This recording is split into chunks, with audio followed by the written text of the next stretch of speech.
अब खबरें विस्तार से। जमशेदपुर एक्साइज विभाग के द्वारा जमशेदपुर शहर के जरूरतमंद छात्रों के शिक्षा स्तर को बढ़ाने के उद्देश्य से नई शुरुआत की गई है, जहां जरूरतमंद छात्रों को पुस्तक उपलब्ध करवाने की दिशा में कार्य शुरू किया गया है। इसके लिए विभाग ने किताबों का संग्रह करना शुरू कर दिया है। ये वैसे पुस्तक है जो छात्रों के स्कूली पाठ्यक्रम में शामिल है और अंग्रेजी और हिंदी माध्यम दोनों के ही पुस्तक यहाँ संग्रहित किए जा रहे हैं। विभाग के द्वारा शहरवासियों से अपील की गई है कि वे भी इस कार्य में विभाग का सहयोग करें। जो पुस्तकें छात्रों के इस्तेमाल में नहीं आ रहे हैं उन्हें एक्साइज को सुपुर्द कर दे और विभाग इन किताबों को एक पुस्तकालय के माध्यम से जरूरतमंद छात्रों को उपलब्ध करवाएगी और जरूरतमंद छात्रों को पाठ्यक्रम के पुस्तकें उपलब्ध हो जाएंगी। आह्वान भी किए हैं शहर के लोगों से कि जो भी किताबें आप लोग पढ़ते हैं और उसके बाद जो बेकार घर में रखा रहता है उसको जेनेसी को दे दिया जाए और जेनेसी उसको जो है उन छात्रों को जो आर्थिक रूप से कमजोर होने की वजह से किताब नहीं खरीद सकते हैं या जो बच्चे पढ़ने वाले हैं जिनको किताब नहीं उपलब्ध हो पाता है, वैसे बच्चों को हम लोग यहाँ से सहायता या सुविधा इस तरह का दे रहे हैं। इसके अलावा हम लोग जब लाइब्रेरी बन जाएगा तो हम लोग पुस्तक बैंक भी बना रहे हैं और इस सारा पुस्तक बैंक को हम लोग लाइब्रेरी में समाहित करेंगे, एक एक पुस्तक को वहाँ रखेंगे और जिन लोगों को पढ़ने की जो लत है या जो पढ़ने में बहुत अच्छे हैं वैसे बच्चों को हम लोग चिन्हित करते हुए उनको पुस्तक वितरण करते हुए उनको पढ़ाई का उचित माहौल भी लाइब्रेरी में देंगे। वैश्विक त्रासदी कोरोना के दूसरे संक्रमण काल के दौरान स्वास्थ्य सेवाओं को लेकर जो परेशानियां उत्पन्न हुई उसको देखते हुए जमशेदपुर सांसद की ओर से एक बार फिर से 5 एम्बुलेंस और 2 मोक्ष वाहन जिला प्रशासन को मुहैया कराया गया। जानकारी देते हुए जमशेदपुर सांसद विद्युत वरण महतो ने बताया कि इनमें से 3 एम्बुलेंस शहरी क्षेत्र के लिए जबकि 2 एम्बुलेंस ग्रामीण क्षेत्र के लिए होगा। एक मोक्ष वाहन शहरी तथा दूसरा ग्रामीण क्षेत्र के लिए होगा। उन्होंने बताया कि ये एम्बुलेंस 24 घंटे सेवा में रहेंगे। अगर किसी को इलाज के लिए दूसरे राज्यों में जाना हो तो वे इसका उपयोग कर सकेंगे।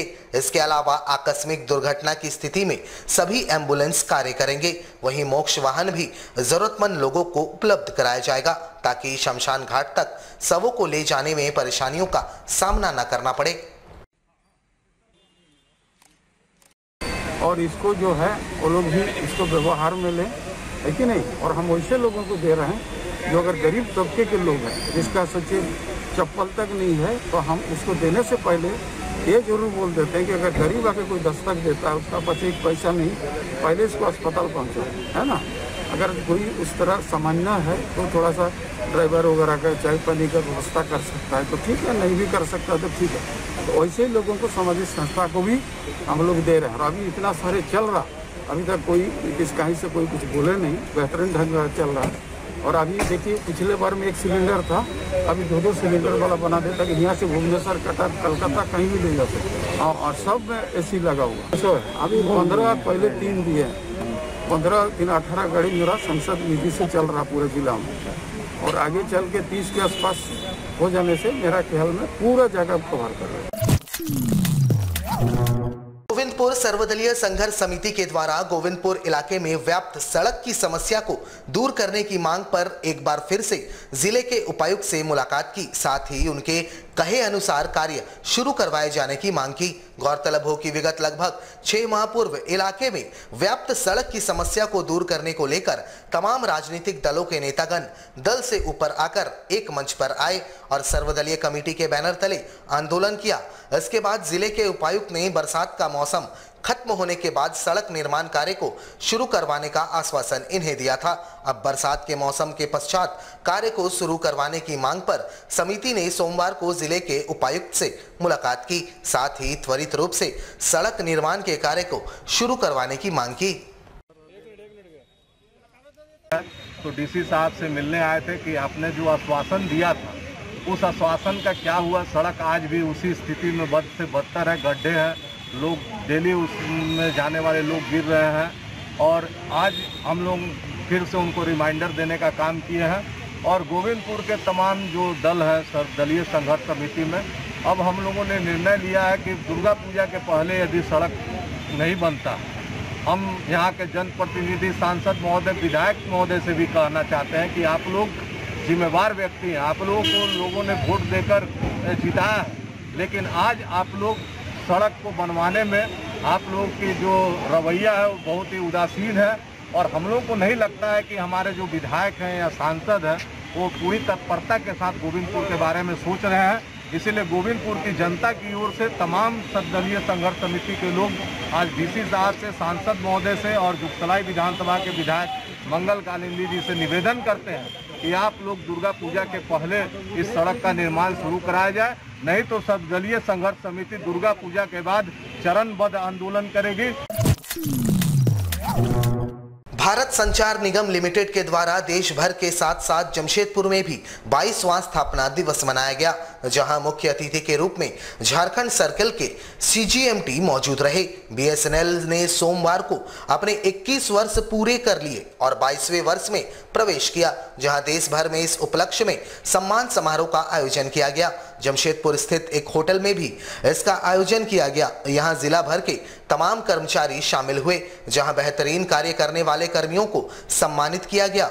बातचीत के क्रम में BSNL के CGMT Jharkhand circle Shri KK Singh ने बताया कि पूर्व के मुकाबले भारत संचार काफी बेहतर कार्य कर रहा है।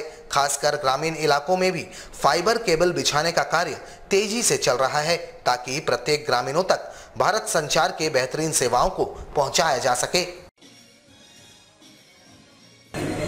22वें 21 साल पूरे हो गए। 22वें स्थापना दिवस पर जो है जमशेदपुर में ये कार्यक्रम आयोजित किया गया, जिसे मुझे आमंत्रित किया गया।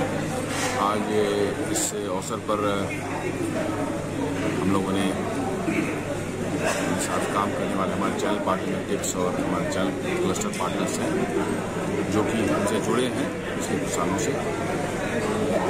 उसमें जिन लोगों ने अच्छा काम किया उनको फैसिलिटेट किया गया, न सिर्फ से जमशेदपुर शहर में बट जमशेदपुर के बाहर के छोटे टाउन्स और विलेजेस जो हैं उनमें भी जो है इसको हम पेनिट्रेशन हमारा देश का बढ़े, ताकि ग्रामीण और अर्ध शहरी इलाके सेमी अर्बन एरियाज में भी जो है हमारी हाई स्पीड कनेक्टिविटी पहुँचे। इसके लिए हम लोग फाइबर का भी इस्तेमाल कर रहे हैं और एक एयर फाइबर बोलते हैं, वो नाम है एयर फाइबर लेकिन है वो वायरलेस ही बोलते हैं।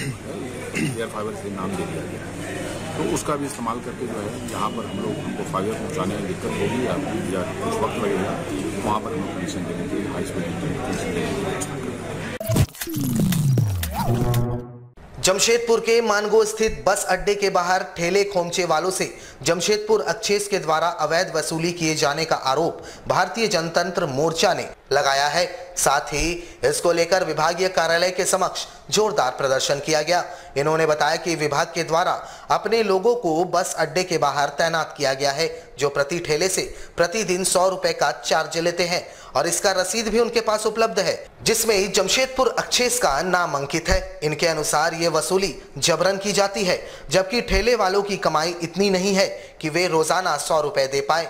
इसका विरोध ठेले वालों ने भारतीय जनतंत्र मोर्चा के बैनर तले जताया, साथ ही इस पर विभागीय कार्रवाई की मांग की। वैसे अक्षेस विभाग के विशेष पदाधिकारी ने कहा कि बस अड्डे के अंदर जो ठेला लगते हैं उनसे विभाग शुल्क लेती है, जिससे उन्हीं का मेंटेनेंस किया जाता है। साथ ही पेयजल, शौचालय और स्वच्छता जैसी सुविधाएं उन्हें दी जाती है। हालांकि स्टैंड के बाहर वसूली के मामले पर उन्होंने कहा कि इसके लिए उनके द्वारा जांच कमेटी बनाई गई है और जांच के बाद ही इस पर आगे की कार्रवाई की जाएगी। उसके लिए हमने आवाज पहले उठाया था, जब आवाज उठाया तो उस समय इसको बंद कर दिया गया और अभी जो है जेनेसी के द्वारा ये जो है 100 रुपया प्रति ठेला प्रतिदिन जो है वसूली की जा रही है, जो कि पूर्णतः अवैध है। इसके पहले जो है जेनेसी के विशेष पदाधिकारी ने कहा था कि यह रसीद हमारा नहीं है, अगर नहीं है तो रसीद काटने वाले के ऊपर उनके द्वारा FIR किया जाना चाहिए था। बस स्टैंड आप देख रहे हैं कि बहुत दिनों बाद जो है आफ्टर कोरोना वहाँ पर प्रारंभ हुआ है और बहुत कम गाड़ियों की संख्या वहाँ से निकल रही है। ऐसी स्थिति में वहाँ पे जो ठेले वाले हैं, जो ठेले लगाते थे, उनसे रेवेन्यू जो है परंपरागत तरीके से पहले से ही वसूला जाता है, क्योंकि वो गंदगी भी करते हैं और उनका एक जीविकोपार्जन का है, तो उनको एक नॉमिनल चार्ज के रूप में जो है, जो अंदर ठेले वाले हैं, जो प्रीमिसेस में हैं, उनसे वसूल किया जाता है और उनको एक हक भी रहता है इस तरह का कि मान लीजिए भाई हम पैसा दे रहे हैं तो हमारा हक भी है कि हम यहाँ उनको जगह पे आवंटित किया गया है। तो ऐसे लोगों को हम लोग रोजगार मुहैया भी करा रहे हैं और उसके एवज में हम लोग बहुत कम रेवेन्यू के रूप में वसूल भी करते हैं। रसीद तो हम लोग की है और रसीद अगर हम वो बाहर का कहाँ से है क्या है इसका भी हम लोग अभी जांच करा लेंगे कि कोई अवैध तरीके से तो नहीं काट रहा है उस तरह का, तो एक कमेटी बना करके उसको हम लोग जांच भी करा लेंगे। हमारे साथ लगातार जुड़े रहने के लिए आप हमें YouTube पर जरूर सब्सक्राइब करें। आज के लिए बस इतना ही। कल आपसे फिर मिलेंगे कुछ नई खबरों के साथ। तब तक के लिए AMG न्यूज की पूरी टीम को दीजिए इजाजत। नमस्कार।